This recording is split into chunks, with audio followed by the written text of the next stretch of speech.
superintendent. I think it's rather interesting that the board meeting started off with the trustee McCarthy calling up 3 former superintendents, all 3 of them that she wanted to praise supposedly for doing a great job, but all 3 of them they're left not under the best of times.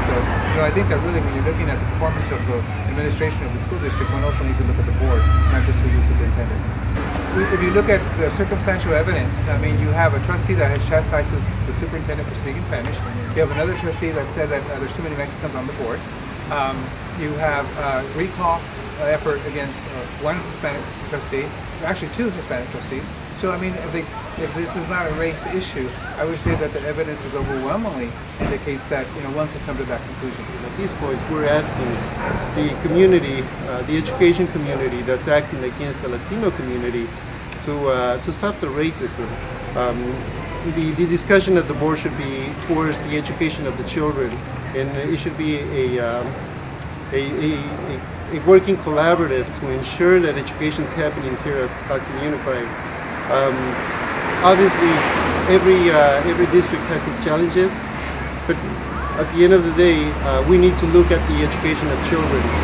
So the Coalition of Mexican American Organizations has decided to pass a resolution requesting the stop of the racist comments, to focus in a professional manner on the issues that are affecting Stockton Unified.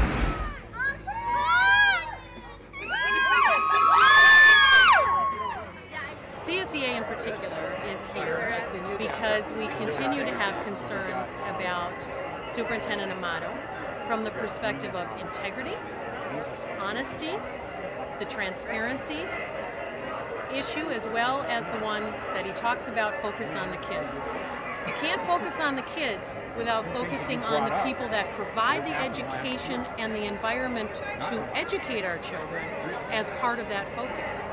And when we look at what happened to the $6 to $12 million that was spent on a program that someone at his level should most certainly have been able to know whether it was core curriculum or not, know whether it was approved, that's a problem, because what happens is now we have 500 people on the street looking for jobs in a community that is already devastated by what is happening in our economic environment as it is. So CSEA is here to say the board needs to do their job, and their job as an employer is to evaluate their employee, which is the superintendent, and during that it has to be fair and just, and everything has to be on the table.